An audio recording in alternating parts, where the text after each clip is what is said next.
So this next one was a question. How do I cut the cord with someone I love, but I know I'm not really compatible with?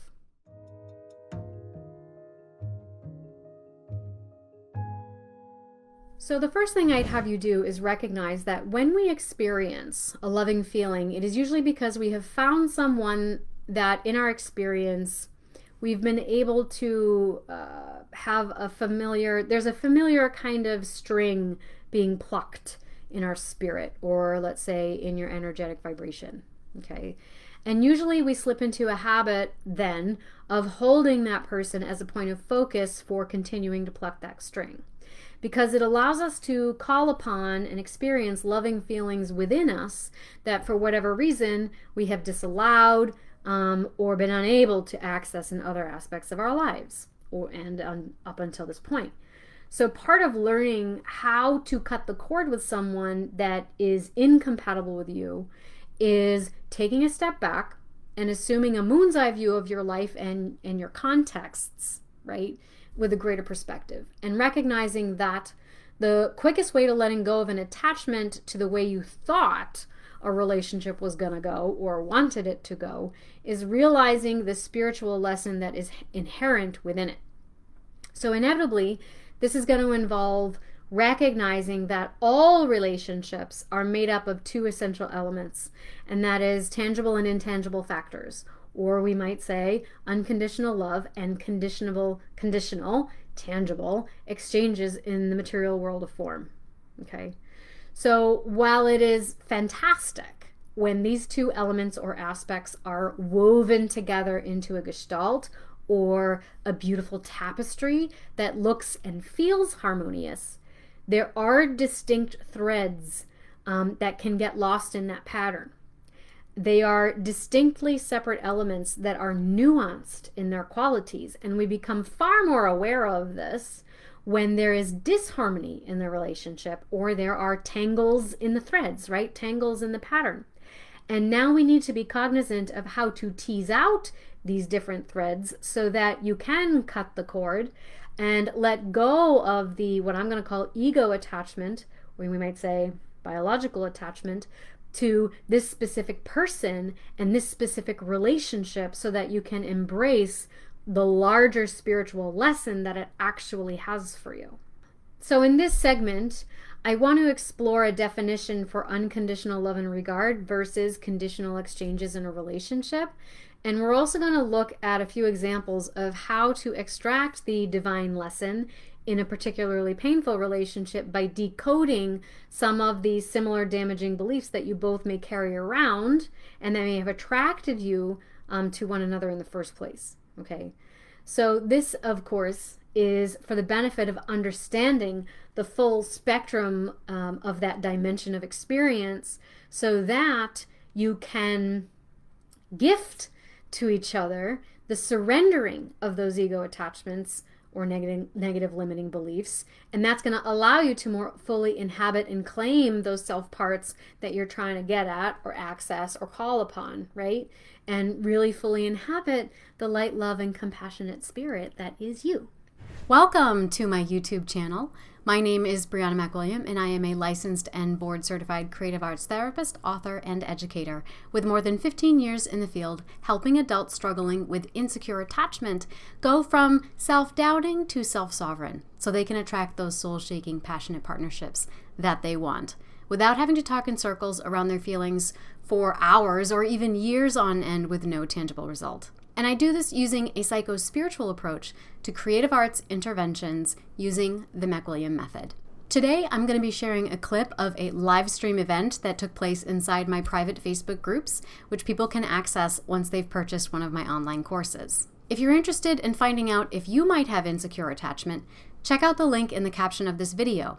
You'll be able to take an easy 4-question quiz and find out your attachment style, plus a detailed explanation.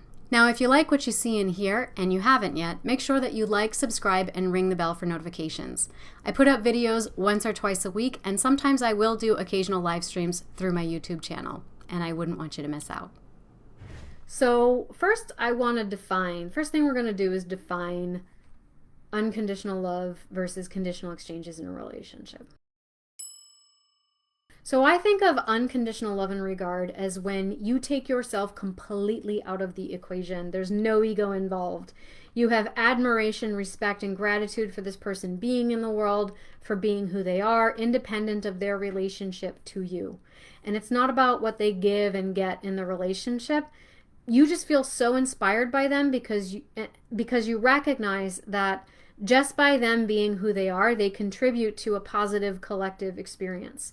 And you would contribute to their growth whether or not it served you in some fashion, because you know it serves the collective if they are thriving. Okay, so unconditional love and regard really is a selfless, intangible regard. Okay, it's not a tangible thing. Now, conditional exchanges of time, energy, and resources are physical manifestations of values and priorities that determine how compatible you are with someone long term in structuring your life, right, in the world of physical form, particularly in romantic relationships, but it actually extends to all social contracts and exchanges that we engage in. So because a relationship is fundamentally a system in which you agree to a variety of energy exchanges, both tangible and intangible. Okay?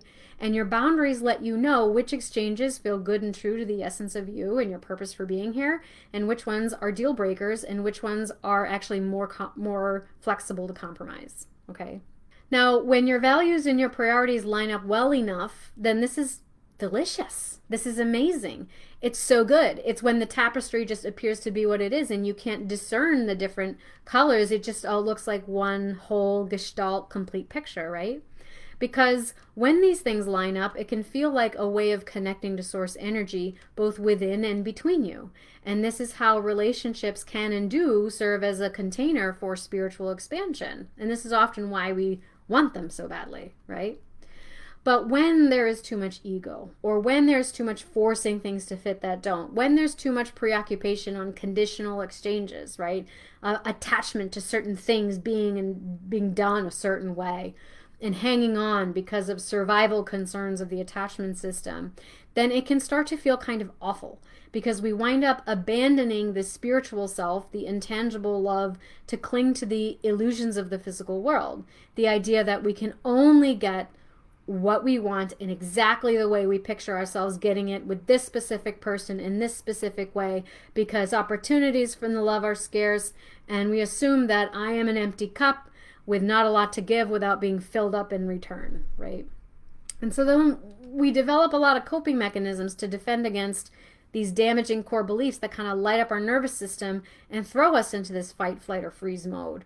And this is particularly active in our vibration when we meet someone who has a similar wounding, or a vibrational frequency and signature, if you will, on the inside, who usually chose an opposite way to handle it on the outside. And in butting up against them, we might be able to, the benefit is, in butting up against them, we might be able to recognize that wound more fully, more comprehensively, more dimensionally, so that we can release it and all the energy that is constricted around it, because now we more comprehensively understand the spiritual gifts that are inherent in acknowledging it. So I'm going to give you, let's see how many examples we get through before I lose my voice. So, okay. There's a couple damaging core beliefs, and this kind of goes back to what we were talking about when I was mentioning how, behaviors and traits are really just filters for the way our energy expresses itself in the way that attachment styles express themselves, right? So a damaging core belief might be, I have no sense of self and don't really know who I am or what I want. Now, for someone who fights for the relationship and attachment proximity through activating strategies, more often than not someone with an anxious attachment style, they will deduce, so I must cling to this person who vicariously gives me a sense of self in serving them. In their shadow and reflection, I know that I exist because I see how they respond to me.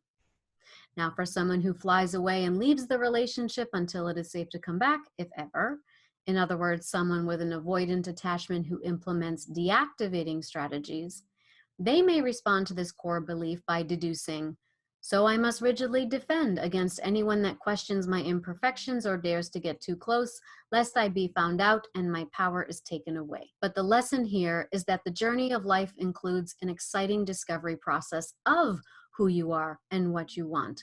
And this unfolds naturally through every encounter you have with the contrasts of life that inspire you to both question who you are and further clarify and hone your focus on what feels good and purposeful to you. And it encourages you to be relieved to know that who you are is a concept that is both eternal and unchanging, while at the same time ever evolving in a world of variety and contrasts. Now, the second damaging core belief I'd like to share with you is that I have no worth or value. Now, for anxious individuals who fight for the relationship using activating strategies, they will respond to this belief by deducing, so I must constantly prove my worthiness through people-pleasing performances so that I might earn the love and approval of others. That will affirm for me that I have a right to my feelings, to my needs, and to my very existence. I am righteous and I am good through and through. Now, for someone who flies away from the relationship and uses deactivating strategies with avoidance, they might deduce, I have no worth or value, so I will avoid real intimacy and commitment, and thus any circumstance in which my partners will be disappointed when they realize that I will never be able to meet their expectations because I am not worthy enough or capable enough of making their fantasies a reality. And I will lose what fragile sense of self I have if I try. Now, the divine lesson to be found in this particular vibration is, because I am a spiritual being, my worth and value is fundamentally inherent.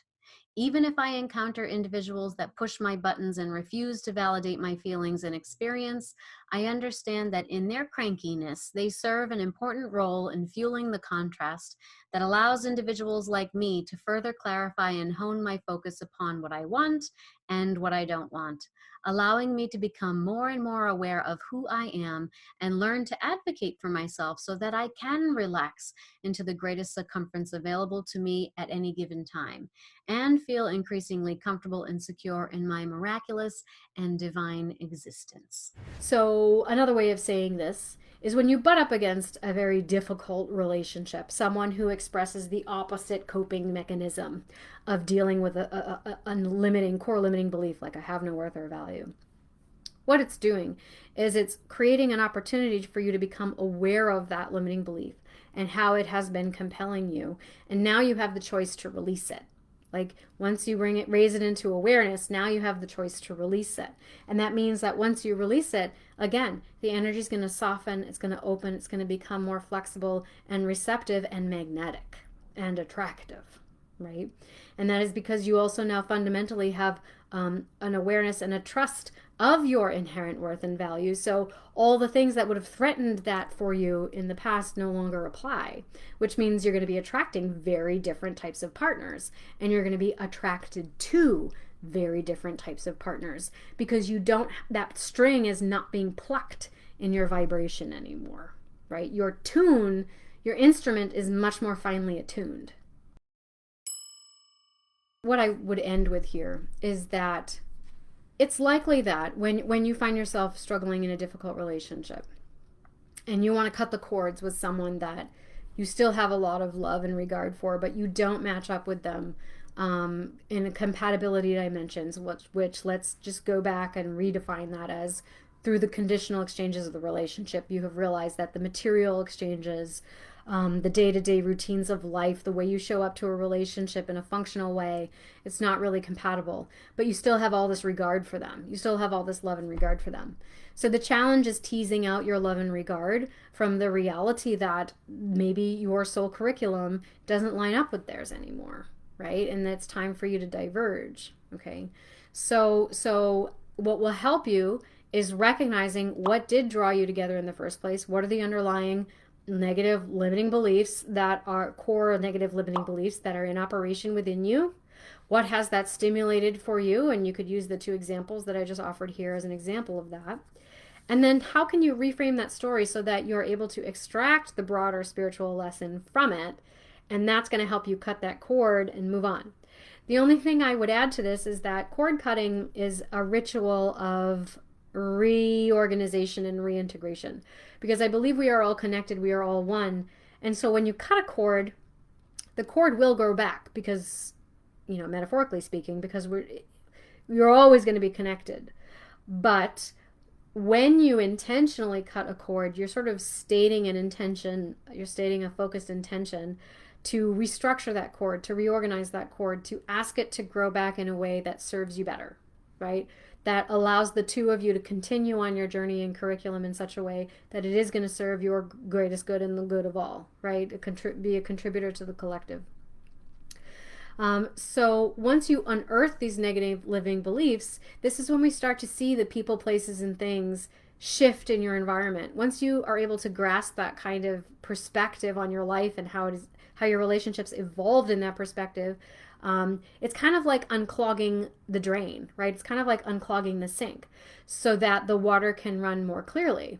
And remember, when you unclog a sink, usually the water runs kind of brown and rusty for a little while because it has to flush out like all the plaque and gunk that got built up on the backside of it first. And this is when we feel like, oh, I'm relapsing, or you feel like you're regressing and you thought you had, made so much progress. Just realize that when you feel like that, it actually means that you are still moving forward. It's just that old stuff is being understood now in a new perspective, and being integrated with new maturity and sophistication. It might feel like 2 steps back to go 3 steps forward, but it is actually a sign that you are moving forward, okay? And as you allow that process to just unfold and evolve, more and more abundances will pop up in your life and your experience, and the efforting that you put in to affect that is going to be less and less and less and less. It's going to become increasingly easeful and pleasurable, and it is going to be a fun ride along the way.